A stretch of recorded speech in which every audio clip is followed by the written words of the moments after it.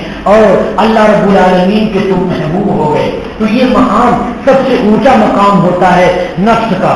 تو میں یہ کہہ رہا تھا ایمانی زندگی میں یہ بات آتی ہے، حیوانی زندگی جب تک رہتی ہے تب تک نفس امارہ ہی رہتا ہے اور وہ کفر والی زندگی ہوتی ہے، لیکن جب ایمانی زندگی آئی اور شروع ہوئی حیوانی سے ترقی، انسانی سے ترقی کر کے ایمانی زندگی شروع ہوئی، تو وہاں سے انسان کی ترقی کی معراج شروع ہو جاتی ہے اور انسان کامل انسان بن جاتا ہے۔ اللہ رب العالمین نے اللہ کے نبی صلی اللہ علیہ وسلم کی زبانی ارشاد فرما دیا کہ نفس مطمئنہ کب ہوتا ہے؟ جب ایمان انسان کا کامل ہو جاتا ہے۔ ایمان کے کامل ہونے کی 4 علامتیں بتائی سرکار دو عالم صلی اللہ علیہ وسلم نے۔ کیا علامت بتائی؟ من احب للہ، جس نے محبت کی تو اللہ واسطے محبت کی، ماں باپ سے محبت، استاد سے محبت، دنیا سے محبت، دولت سے محبت، سرکار دو عالم صلی اللہ علیہ وسلم سے محبت، کسی سے بھی محبت ہے وہ اللہ واسطے محبت ہے۔ وَمَنْ أَحَبَّ لِلَّهِ وَأَبْغَضَ لِلَّهِ، اور جس نے دشمنی کی تو اللہ واسطے دشمنی کی کہ بھائیو انسان ہونے کے ناطے تو غیر مسلم اور مسلم سب برابر ہیں، لیکن آگے کی زندگی ایمان اور کفر کا جب فرق ہوتا ہے تو ایمانی زندگی مسلمان کی الگ ہو جاتی ہے اور کافر کی زندگی چونکہ ایمانی نہیں ہوتی ہے وہاں پر بات الگ ہو جاتی ہے۔ انسان ہونے میں سب برابر ہیں، کافر فقیر آئے، مشرک فقیر آئے پھر بھی اس کے ہاتھ میں ہم ڈالتے ہیں، انسانی تقاضے کے لحاظ سے ہم ڈالتے ہیں، اور کسی شرابی کو ہم نہیں دیتے ہیں، کیوں؟ ہم حلال کمائی شرابی کو کیوں دیں؟ تو ہم جو نہیں دیتے ہیں منع للہ، رکتا ہے مومن تو اللہ کے واسطے رکتا ہے، وہ آتا للہ، اور جب دیتا ہے تو اللہ کے واسطے دیتا ہے۔ من احب للہ، محبت کرتا ہے تو اللہ کے واسطے، اور من ابغض للہ، اور بغض کرتا ہے اللہ کے واسطے، اور آتا للہ، دیتا ہے فقیر کو اللہ کے واسطے، وہ منع للہ، اور فقیر کو نہیں دیتا ہے وہ بھی اللہ کے واسطے نہیں دیتا ہے کہ فقیر لے جا کر کے غلط کام میں خرچ کرے گا۔ 4 علامتیں پائی گئی تو حضور نے ارشاد فرمایا فقد استکمل الایمان، اس نے اپنے ایمان کو مکمل کر لیا، اس نے اپنے ایمان کو پورا کر لیا۔ یہ نبی کریم صلی اللہ علیہ وسلم کی پیشین گوئی کے مطابق ایمان پورا ہوا۔ اسی طرح سے انبیاء کرام علیہ الصلوۃ والسلام نے اللہ کے دین کی وہ تبلیغ کرتے ہیں اور اللہ کے بندوں کو اللہ کی طرف بلاتے ہیں۔ انبیاء کرام جیسی ہمدردی اگر داعیوں میں پیدا ہو جائے، انبیاء کرام جیسی ہمدردی اگر علماء میں پیدا ہو جائے تو بس وہ داعی کامیاب ہو گیا، وہ عالم کامیاب ہو گیا۔ کیا ہے کہ انبیاء کرام علیہ الصلوۃ والسلام محض اللہ رب العالمین کے واسطے اللہ کے دین کی دعوت دیتے ہیں اور کسی کے واسطے وہ دعوت نہیں دیتے ہیں، یعنی جب دعوت دیتے ہیں تو نہایت ہمدردی سے، نہایت سلیقے سے، 1 مرتبہ نہیں 1000 مرتبہ، دن کو بھی دعوت، رات کو بھی دعوت، تنہائی میں دعوت، مجمع میں دعوت، اللہ اللہ کرتا ہوں تم بھی اللہ اللہ کرو۔ یہ صوفیاء کرام جو خانقاہوں میں دعوت دیتے ہیں، بلاتے ہیں اپنے مریدوں کو، وہ کاہے کے لیے؟ وہ اس لیے کہ اے میرے مریدوں، میرا قلب جس طرح سے اللہ رب العالمین سے لگ گیا ہے، آؤ اپنے قلوب کو بھی